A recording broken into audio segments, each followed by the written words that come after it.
Leave press করেছে। Good morning everyone. চলে এসেছে লিফট।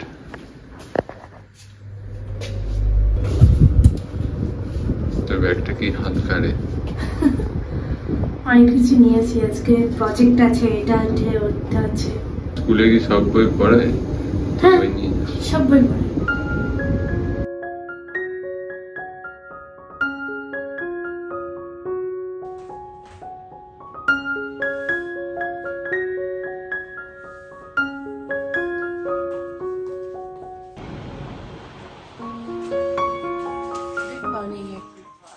প্রান্তিকের এখন ভালো ডিউটি হচ্ছে টুইটিকে বাসে দিতে যাওয়া, একটু হাঁটাহাঁটি অন্তত হয়, ডাইরেক্ট এক্সারসাইজ শুরু হয় না। আর আমি তো সকালবেলা উঠে টুইটির টিফিন বানাই, তো তখন আমার এমনি উঠে হাঁটাহাঁটি একটু হয়েই যায়। হ্যাঁ, বাইরে গেলে তো একটু ভালোই হতো, কিন্তু কিছু করার নেই। এখন টুইটিকে প্রান্তিককেই দিতে যেতে হবে, কারণ আমি গেলে না আমার ক্লাসটা অনেকটা লেট হয়ে যাবে, এই আর কি। যাই হোক, সকালবেলাটা শুরু করি আমার এই ছোট্ট গার্ডেন থেকে। আমি তোমাদের এই গার্ডেনের ট্যুরটাও দেবো, আমি কী করে ডেকোরেট করেছি। এখনও কিছু ডেকোরেট করিনি, যদিও একটু একটু শুরু করেছি আর কি ডেকোরেট করা। কারণ একটা জায়গা ডেকোরেট করতে কিন্তু অনেকটা সময় লাগে, অনেকটা আইডিয়া লাগে, আর অনেক কিছু লাগে। এখন আমি ক্লাস জয়েন করি, আর আজকে আমার প্ল্যান আছে এই ড্রয়িং রুমের লুকটা একটু চেঞ্জ করব মানে একদম বিশাল কিছু চেঞ্জ করব না, একটুখানি সামারি লুক দেবো আর কি। তো যাই হোক, ক্লাসটা শুরু করে দিই, টাইম হয়ে গেছে।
Good evening everyone. আমি তোমাদেরকে সকালবেলা বলেছিলাম আমার এই লিভিং রুমটাকে আমি কিভাবে সামারের জন্য রেডি করছি সেটা তোমাদের সাথে শেয়ার করব।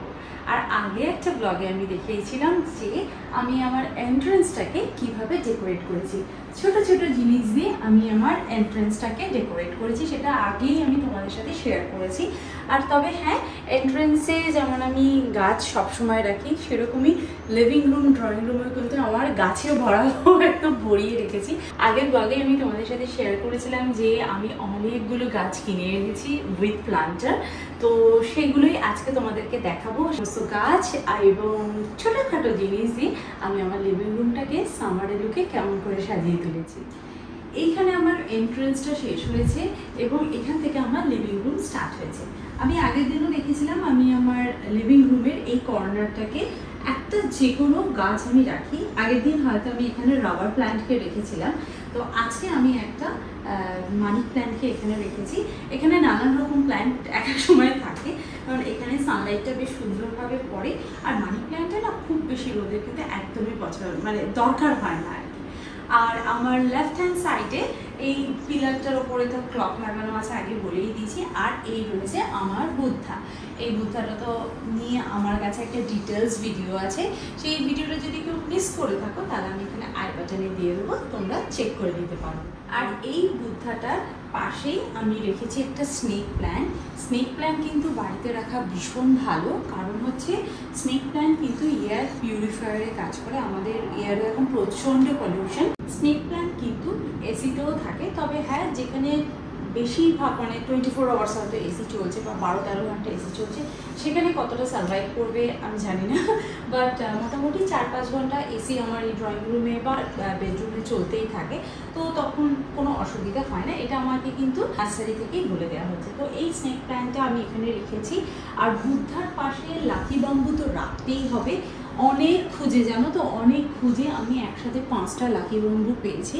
আর আমার লাকি বাম্বু, ছোটো ছোটো লাকি বাম্বু তো অনেক পেয়ে গেছিলাম, কিন্তু আমার প্ল্যান ছিল বা ইচ্ছে ছিল বলতে পারো এইরকম পেঁচানো একটা লাকি বাম্বু কেনার। সেই জন্য আমি নার্সারিতে অর্ডার দিয়েই এই লাকি বাম্বুটাকে আনিয়েছি। আর এক একজন এক এক রকমভাবে লাকি বাম্বু রাখে, কেউ 5টা রাখে, কেউ 4টে রাখে, কেউ 3টে রাখে, কেউ আবার 9টাও রাখে। এগুলো ডিপেন্ড করছে কে কীরকম বাস্তুকে ফলো করছে সেরকম। তো আমি এখানে 5টা লাকি বাম্বু জলের মধ্যেই রেখেছি। আর এই কাউন্টারটার পরেই আমি একটা ছোট্ট করে মানে বলতে পারো একটা পাথর কেটে এটা হ্যাঙ্গিং একটা টেবিল বানিয়ে নিয়েছি, কারণ এই স্পেসটা খুবই ছোট। এর ভেতর এখানটা যদি আমি একটা টেবিল রাখি তলাটা আটকে যাবে, আমার রোবও ক্লিন করতে অসুবিধা হবে রোবর। সেই জন্য এখানে আমি একটা পাথর দিই। এই পাথরটা হচ্ছে আমার ডাইনিং টেবিল বানানোর যে পাথরটা এক্সট্রা ছিল সেটা দিয়ে আমি একটা সাইড টেবিল বানিয়ে নিয়েছি, সেখানেও আমি একটা প্ল্যান্ট রেখেছি। আর এখানে আমি একটা হ্যাঙ্গিং পট রেখেছি, এর ভেতরে আমি ক্লে পটই রেখেছি, তার মধ্যেও এখানে আমি একটা মানি প্ল্যান্ট রাখিয়ে রেখেছি। মানি প্ল্যান্টটা অনেক দিন ধরে গ্রো করেছি আমি বলতে পারো, আমার একটা প্ল্যানই ছিল এখানে হ্যাং করবার জন্য। আর এখানে একটা কাউবেল রেখেছি, এটা 3টের সেট, আর দেখতে খুবই সুন্দর। আর এই হ্যাঙ্গিং এটা না আমি কিনেছিলাম ইউএসএতে আমার ঘরকে ডেকোরেট করবার জন্য, আমি করেও ছিলাম, তার ছবি যদি আমি খুঁজে পাই অবশ্যই এখানে লাগিয়ে দেবো, তোমরা দেখতে পারো। আর আমি এটা ফেলতেও পারিনি আর সঙ্গে করে নিয়ে এসেছিলাম, তো এটা আমি আমার এই বাড়িতে ডেকোরেট করে দিয়েছি। ফাইনালি আমার এই লাইটগুলোর জন্য আমি বাল্ব পেয়ে গেছি। এই বাল্বটা মার্কেটে পাওয়া যাচ্ছিল না, অর্ডার দিয়ে বলতে পারো ওখান থেকে আনিয়েছে, কারণ পাওয়া যাচ্ছিল, পেলে সাইজটা ছোট হচ্ছিল, আমি ছোট চাইছিলাম না, আমি একদম 5টা সাইজেই চাইছিলাম। তো আলটিমেটলি এখানে ল্যাম্পটা লাগানো হয়ে গেছে আর একদম সুন্দরভাবে জ্বলছে এটা। আর যথারীতি এখানে রয়েছে আমার সোফা, দেখতেই পাচ্ছ। এই সোফাটা তো এখানে আসার পরই আমি এই ফ্ল্যাটের ইন্টেরিয়ারের সঙ্গে ম্যাচিং করে কিনেছিলাম। আর সত্যি কথা বলতে অ্যাজ পার বাস্তু এই কর্নারে গ্রিন কালারটাই শ্যুট করে, সেই জন্য আমি গ্রিন কালারের সোফা কিনেছিলাম। আর এখন না এই কালারটা খুব ট্রেন্ডে চলছে, সেই জন্য এই কালারটা আমার কেনা। আর এখানে আমি কিছু কুশন রেখেছি, এপাশে দুটো এপাশে দুটো, একটা মাস্টার্ড ইয়েলো কালারের এবং একটা হোয়াইট কালারের। হোয়াইট কালারের কুশনটার উপরে সুন্দর একটা কাজ করা আছে ব্ল্যাকের ওপরে। এখানে আমি একটা মাস্টার্ড ইয়েলো কালারের থ্রো রেখেছি, এটা দেখতেও বেশ ভালো লাগে। আর একটা পপ আপ কালারও আসে, যেহেতু আমার পুরো ফ্ল্যাটটাই হোয়াইটের ওপর, সেই জন্য মাঝে মাঝে একটু কালার অ্যাড করলে ভালো লাগে। আর সোফার সামনেই রয়েছে আমার সেন্টার টেবিল। সেন্টার টেবিলটা হালকা গ্রে এবং হোয়াইটে কেনা। আর সেন্টার টেবিলের ওপর বেশি কিছু রাখাটা আমি একদম পছন্দ করি না। সামারের টাইমে গাছ যেহেতু একটু বেশিই ভালো লাগে, সেই জন্য সেন্টার টেবিলের উপরে আমি একটা ছোট্ট প্লান্টই রেখেছি, দেখতেই পাচ্ছ ভীষণ কিউট। আর এখানে ক্লে দিয়ে বানানো একটা পামকিন, সেটা কিন্তু টুইটি ক্লে দিয়ে বানিয়েছে, এই জন্য আমার গাছের সব কটা গাছের নিচে দেখবে একটা করে কিছু না কিছু ক্যারেক্টার আছে, সেগুলো টুইটি বানিয়েছে। আর আমি টেবিলের উপর একটা ম্যাট পেতেছি, একটা ক্যান্ডেল, দুটো পোস্টার, ফুল হওয়ার জন্য বেশ ভালো লাগে। আর আমি সেন্টার টেবিলে আর কিচ্ছু রাখি না, পুরো নিট অ্যান্ড ক্লিন থাকে, কেউ এলে টি কফি বা কিছু খাবার জিনিস দিতে বেশ সুবিধেও হয়। আর সোফার লেফট হ্যান্ড সাইডেও আমি সেম একটা স্টোন এখানে হ্যাঙ্গিং করে দিয়েছি, যাতে নিচের স্পেসটা কোনোভাবে নষ্ট না হয়, আর নিচের স্পেসটাকেও আমি ইউটিলাইজ করতে পারি, সেই জন্য আমি এখানে একটা স্টোন ফিক্সড করে দিয়েছি। আর এই স্টোনগুলো কিন্তু সব আমার ইন্টেরিয়ারে যে ছেলেটি কাজ করেছে অনুপম, ওরই লোক এসে আমাকে এই সমস্ত কাজগুলো করে দিয়েছে। আমি আইডিয়া দিয়েছিলাম যে এটা আমার করে দিতে হবে, বাট ও এসে কিন্তু ফিক্স করে দিয়ে গেছে।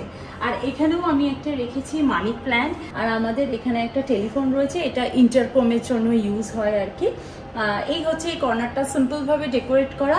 আর এর নিচে রয়েছে আমার রোবো ভ্যাকুয়াম ক্লিনার, এইখানেই ও থাকে, এটাই ওর হোম বললে ঘুরে সারা বাড়ি ঘুরে কিন্তু এখানেই আসবে। এই স্পেসটা আমি চুজ করেছি এই কারণে, এখানে একটা নিচে আমার অলরেডি পয়েন্ট ছিল। সেকেন্ড হচ্ছে এটা বাড়িতে কেউ এলে ঝট করে চোখেও পড়ে না, একটা কর্নারে থাকে, সো ওটাও সেফ জায়গা বলে আমি মনে করেছি, সেই জন্য রোবোকে আমি ওখানেই ঢুকিয়ে রেখেছি। আর উইন্টারের জন্য আমি কার্টেন্স নিয়েছিলাম ওই রকম, আর সামারের জন্য আমি চুজ করেছি একটা ইয়েলো কালারের আর সুন্দর ফ্লাওয়ার প্রিন্টের কার্টেন। এই কার্টেনটা হচ্ছে আরবান স্পেস ব্র্যান্ডের, দেখতেই পাচ্ছ এখানে ব্র্যান্ডিং করা আছে। এটা কোনো প্রমোশনাল ভিডিও নয়, আমি নিজে পারচেস করেছি, আমি এখনো পর্যন্ত এটাকে ওয়াশ করিনি, বাট এটা টাচ করে আমার খুব ভালো লেগেছে। আর এই যে আমার টিভি ইউনিটটা রয়েছে, টিভি ইউনিটের এই জায়গাগুলো আমি ছোট ছোট জিনিস দিয়ে ডেকোরেট করে রেখেছি। আর বলতে পারো এখানকার জিনিস নিয়ে আমি মাঝে মাঝে বেডরুমে ডেকোরেট করি বা বেডরুমের জিনিস নিয়ে এখানে ডেকোরেট করি, আমার ভালো লাগে আর কি একটু চেঞ্জ করলে। এইভাবে আমি এই জায়গাটাকে সুন্দরভাবে ডেকোরেট করে রেখেছি। আর নিচে রেখেছি 3টে ফ্লাওয়ার ভাস। আর এই যে কাশফুল টাইপের জিনিসগুলো, আমি জানি না এগুলো কী দিয়ে তৈরি হয়, পুজোর সময় এটা ডেকোরেট করতে খুব ভালো লাগবে, আমি আগে থেকেই কিনে রেখেছি বলতে পারো। 3টে ফ্লাওয়ার ভাস উইথ এই কাশফুলের মতন জিনিসটা রেখেছি। এখানে রয়েছে আমাদের সোনির 55 ইঞ্চিস টিভি, যেটা শুধুমাত্র টুইটিই দেখে, আমাদের টিভি দেখার সময় হয় না, এটা আমাদের বাড়ি একটা শোপিস বলতে পারো। আর নিচে রেখেছি আবার আমি একটা সুন্দর গোল্ডেন পোথোস। এই পোথোসটা আমি অনেকদিন ধরে খুঁজছিলাম, গোল্ডেন পোথোস পাওয়াটা খুব মুশকিল। নর্মাল মানি প্ল্যান্ট তো পাওয়াই যায়, বাট এই গোল্ডেন কালারটা কিন্তু পাওয়াটা একটু ডিফিকাল্ট। আর তার জন্য আমি স্পেশালি এই কালারে একটা প্ল্যান্টটা চুজ করেছি, ভীষণ সুন্দর লাগছে এই কম্বিনেশনটা, ভীষণ ব্রাইট। টিভি ইউনিটটাকেও মধ্যে কিন্তু আমি অনেকটাই স্টোরেজ বানিয়ে রেখেছি। এখানে সেট টপ বক্স বা সাউন্ড বারের জন্য যে জায়গাটা আমার ইন্টেরিয়ার বলেছিল যে লাগতে পারে, সেই জন্য আমি এখানে একটা স্পেস রেখেছি, নিচে 2টো ড্রয়ার এবং এখানে 2টো বড় বড় স্টোরেজের ব্যবস্থা করে রেখেছি। আর এই টিভিটার জন্য না সাউন্ড বক্সের প্রয়োজন হয় না, আমাদের বোসের যে স্পিকারটা রয়েছে সেটার জন্য আমরা বেডরুমে সাম জায়গায় টিভির সাথে লাগিয়ে রেখেছি, এর সাউন্ড এমনিই বেশ ভালো হয়। আর এই টিভি ইউনিটের মধ্যে যে বড় স্টোরেজগুলো করেছি এটা আমার খুব সুবিধা হয়েছে, কারণ এর মধ্যে কিন্তু আমি অনেক কিছু স্টোর করে রাখতে পারি। যেমন এই ড্রয়ারটার মধ্যে আমি আমার সমস্ত কুশন কভারগুলোকে স্টোর করে রেখেছি।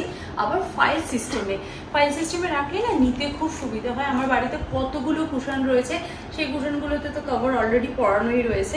দেখো এখনো কত স্পেস আছে আমার এখানে কুশন কভার রাখার জন্য। এছাড়াও ওই ড্রয়ারটাতে তো কিছুই নেই বলতে পারো, এখানে নিকন্যাক জিনিস দিয়ে রাখা আছে।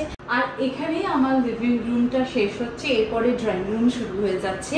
আমার এই ছোট্ট লিভিং রুমটাকে আমি আমার মনের মতন করে সাজিয়ে তুলেছি, যেমনটি আমি চাইতাম ঠিক তেমনভাবে। আর আমি প্রথমেই বলে দিয়েছিলাম আমি আমার রুমে বিশেষ কিছু প্রচুর জিনিস রাখাটা একদম পছন্দ করি না, কারণ বেশি জিনিস রাখলে মেনটেন্যান্সেরও খুব প্রয়োজন হয়। আমার নিট অ্যান্ড ক্লিন জিনিসই আমার বেশি পছন্দ হয়, ছিমছাম ব্যাপারটা আমার বেশি ভালো লাগে। আমি এখানে যা যা জিনিসে ডেকোরেট করেছি বেশিরভাগই বলতে পারো আমি অনলাইনে পারচেস করেছি। যদি কোনো কিছু ভালো লেগে থাকে, যদি তোমরা মনে করো যে তোমরাও তোমাদের বাড়িকে সেই জিনিসটা দিয়ে ডেকোরেট করবে, আমাকে কমেন্ট করে জানাতে পারো, আমি অবশ্যই তোমাদের সাথে শেয়ার করে দেবো তার লিঙ্ক। আর আজকের ভিডিওটা আমি এখানেই এন্ড করছি, দেখা করব নেক্সট ভিডিওতে। ভিডিওর কোন পার্টটা সব থেকে বেশি ভালো লেগেছে অবশ্যই কমেন্ট করে জানিও। ভিডিওটা যদি ভালো লেগে থাকে অবশ্যই একটা লাইক করো, কমেন্ট করো, আমার ভিডিও বানানোর মোটিভেশনটা আরও বেশি বাড়বে। আর যদি ভিডিওটা ভালো লেগে থাকে তাহলে ফ্রেন্ডস অ্যান্ড ফ্যামিলির সঙ্গে কিন্তু শেয়ার করতে একদম ভুলো না। তো চলো দেখা করছি নেক্সট ভিডিওতে, ততক্ষণের জন্য তোমরা খুব ভালো থেকো, সুস্থ থেকো আর লাইফটাকে এনজয় করো। Bye bye, see you in next video, by.